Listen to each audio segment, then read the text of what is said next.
Immigrants entering the United States illegally through the southern border are quietly being relocated to different parts of the country on commercial flights, a high-ranking Homeland Security official told Judicial Watch last week.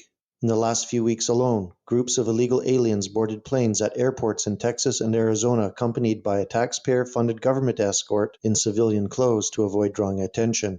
The first flight originated at Valley International Airport in Harlingen, Texas, and was bound for Minneapolis. The second left from Tucson International Airport and arrived in Salt Lake City, Utah, federal sources said.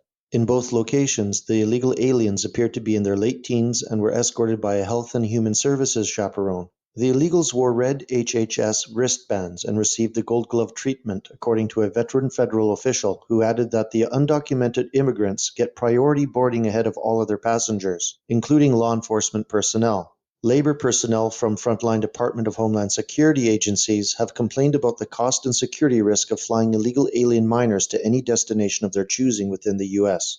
It appears that the Trump administration has chosen to ignore the concerns of rank-and-file federal agents, instead opting to quietly extend the controversial Obama-era policy that relocates illegal immigrants to unsuspecting rural communities nationwide.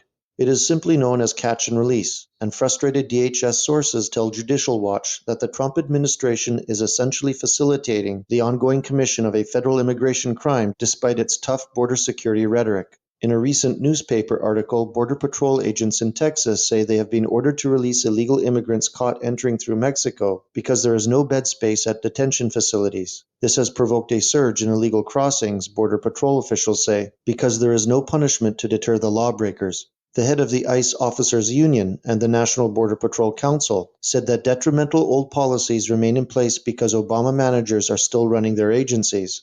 Christopher Crane, a veteran ICE agent, refers to the Obama holdovers as incompetent, corrupt, and anti-law enforcement. In a period of a few months, border crossings skyrocketed from 12,000 in a single month to nearly 30,000 according to figures provided in the news story. Immigrants from Asia are also entering the U.S. through Mexico, federal officials said. In San Diego alone, California agents apprehended dozens of illegal aliens from Asian countries in the last few months, including hundreds from India.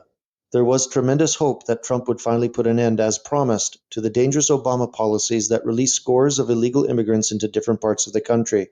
Now, sometimes thousands will cross in a single day.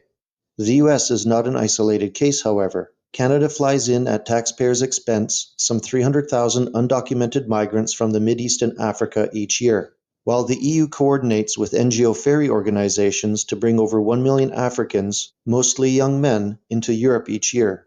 Western governments and the liberal politicians who conduct them are knowingly importing millions of hostile non-European foot soldiers into your country, and there is nothing you can peacefully do to stop this. In the upcoming decades, when you have lost your culture, your social standing, and your security, please try not to make facile complaints about it.